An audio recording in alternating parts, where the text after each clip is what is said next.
बस खास उसमें फिर से लेके आ गए भोजपुरी मूवी का रिव्यू, जो आपको यूट्यूब पर फ्री में मिल जाएगी। उसी मूवी की जिसमें आपको ऋचा दीक्षित मिलेंगी देखने को और रितेश उपाध्याय। तो आइए उस पर कुछ थोड़ी सी बात कर लेते हैं।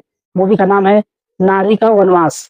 ये नारी का वनवास से मूवी कैसी है और क्या है, तो शुरुआत करते हैं इस मूवी के बारे में। देखो भाई साहब, इसमें एक लड़का है जो शादी करना चाहता है, जिसका शादी तो कई जगह सेट होता है, लेकिन उसके गाँव में एक आदमी है जो उसका शादी हर समय किसी न किसी बहाने से खट कर देता है।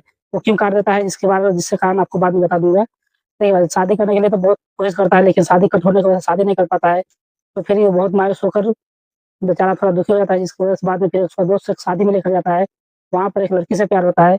लड़की से प्यार होने के बाद जो जहाँ से शादी करती है, उसी लड़की से प्यार इसको हो जाता है। उस लड़के को लड़की को पता नहीं होता है।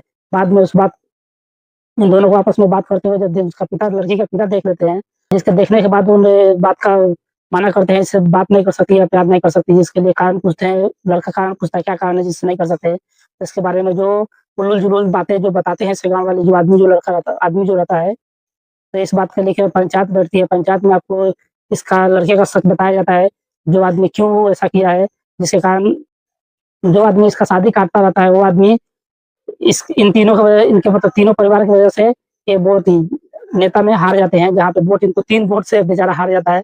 उसी बात का बदला लेने के लिए इसका शादी काटता रहता है हमेशा। ये कई बार शादी काट चुका रहता है, मूवी देखेंगे तो पता चल जाएगा। जिसके बाद इनका क्लियर होता है कि जो भी बातें फैलाया है वगैरह-वगैरह, जो भी दारू पीता है। फिर शादी होने के बाद भाई साहब इनके शादी होने के बाद जब लड़की के विदाई का टाइम आता है, तो उस समय लड़की की विदाई नहीं होता है, जिसकी वजह से लड़के के दिल के अरमा आँसू में बह जाते हैं। बेचारा बहुत दुखी होता है क्योंकि 1 साल का गौना लग जाता है, जिसकी वजह से शादी नहीं होता है। इस बात से बेचारा बहुत दुखी होता है। 1 साल तक बेचारा बहुत ही आपको शुरू से लेकर इस मूवी में आपको कॉमेडी दिखाया जाएगा, लेकिन जब गौना होकर जब घर पर आता है, उसके बाद कुछ थोड़ी अभी बताता हूँ थोड़ी-सी। जब गौना होकर जब 1 साल बीतने के बाद जब लड़की का जब विदाई हो जाता है, होने के बाद में जब लड़की का स्वागत का टाइम आता है, तो उस टाइम पे उनकी बुआ रो देती है। क्यों? क्योंकि वजह से अभी शादी का दिन स्वागत का दिन नहीं उतारा गया है, जिसकी वजह से 1 हफ्ता लड़के को रुकना होगा। फिर से बेचारे के दिल के अरमां आँसू में बह गए। फिर 1 हफ्ता इंतज़ार करना होगा। यहीं पर एक बहुत बड़ा मूवी मोड़ लेती है भाई साहब, सैड मोड़। पता है क्यों? क्योंकि भाई साहब लड़के का जब कहीं जाता है किसी काम से, जब गाड़ी से आता रहता है, फ़ोन से बात करते हुए बाइक पर आता रहता है, जिसकी वजह से उसका एक्सीडेंट हो जाता है। ऑन द स्पॉट उसकी मौत हो जाती है। मतलब बताइए, सोचिए आज के दिन मतलब लड़की का विदा हुआ, कल होते हुए उसका मौत हो गया।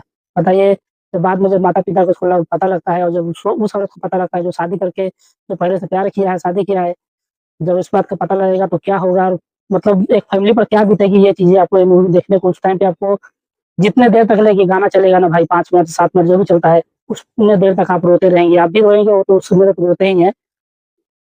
मुझे सबसे सैड सीन आता है जिसकी वजह से आपको ये मूवी आपको इमोशनल अटैच करती है। तो वो तो समस्या से बेचारा पूरे परिवार उभर जाता है, लेकिन भाई साहब एक समस्या तब आती है जब जब ये पता लगता है कि लड़की के पेट में बच्चा है।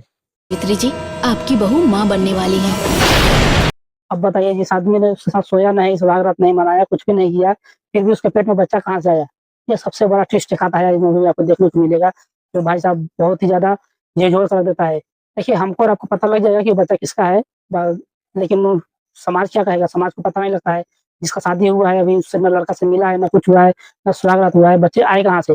आने की वजह से घर वाले माता-पिता जो सास-ससुर होते हैं, वो घर से बाहर निकाल देते हैं। घर से बाहर निकालने के बाद उसी समय से स्टार्ट होती है नारी का वनवास। तो राम जी का वनवास जो हुआ उसमें इसमें नारी का वनवास दिखाया जाता है, जो कि अपने घर पर भी ये लोग धुतकार देते हैं, जिसकी वजह से वो दोनों घर छोड़ के जंगल में जाकर रहने लगती है। उसके बाद होता है स्टार्टिंग कहानी।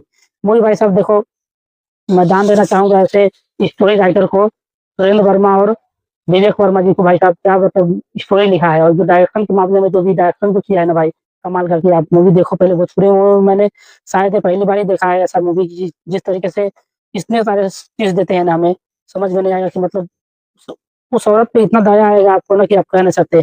मतलब जिस औरत का पति नहीं हो, मतलब पूरा संसार एक पति से जुड़ा होता है, और उस पति को वही पति अगर मर जाए तो फिर क्या होता है? जब से उसका पति मरता है उस टाइम से जो सैड सीन आपको दिखाते रहेंगे ना ये मूवी, बहुत ही मज़ा आएगा ये मूवी देखने के लिए।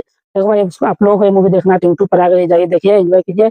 और मूवी आप लोगों को अगर फैमिली ड्रामा पसंद है, तो फैमिली ड्रामा मूवी बहुत ही ज़्यादा एन्जॉय करेगी ये, और बहुत ही ज़्यादा दुःख और हमेशा आपको रुलाने का काम करती है हर घंटे को। बोर करने का ज़रा-सा भी 1% भी काम नहीं करती है, और आप लोगों को हमेशा बनाए रहेगा। पौने 2 घंटे, सवा 2 घंटे तक आपको ऐसे एंगेज रहेगा कि आप शुरू होते ही या फ़िल्म खत्म भी हो जाएगी, आपको टाइम का पता भी नहीं लगेगा। मैं तो आपको एक रिकमेंडस करूँगा कि भाई ये मूवी आप एक बार देखो, फ्री में है भाई साहब, कौन-सा पैसा देना है आपको। यूट्यूब पर है, जाकर देखिए। मूवी बहुत ही बेहतरीन है, बहुत ही अच्छी है। और सबसे बड़ा ट्विस्ट आपको एक लास्ट में मिलेगा, जब वो बच्चा लेकर, जब वो औरत जो बनवास जिसका होता है, वो 20 साल के बाद जब अपने बच्चे को लेकर उस गाँव में आती है, उस टाइम पे जो आपको ट्विस्ट मिलेगा ना भाई साहब, वो सबसे गजब, आपको सबसे बेहतरीन लगेगा। प्रेजेंटेशन के मामले में बोले तो भाई साहब प्रेजेंट बहुत अच्छे से किया है। डायरेक्टर को, मेकर्स को मैं सलाम करना चाहूँगा भाई, ऐसी मूवी दिखाने के लिए और इस तरह से लिखने के लिए और इस तरह से प्रेजेंट करने के लिए लोगों के सामने। ये मूवी बहुत ही ज़्यादा बेहतरीन है, बहुत ही ज़्यादा दुःख और कॉमेडी के साथ आपको देखने को मिलेगा, जो फैमिली ड्रामा दिखाएगी और भाई साहब बनाती है और अपना आपको दुःख उसका देखने को मिलेगा। जिसका पति ना हो, उस पे क्या बीतेगी और कैसे होता है, ये चीज़ें आपको दिखाएगी ये मूवी। बहुत ही बेहतरीन मूवी है, जाइए देखिए, यूट्यूब पर फ्री में है। मिलते हैं किसी नेक्स्ट वीडियो में। हर हर महादेव।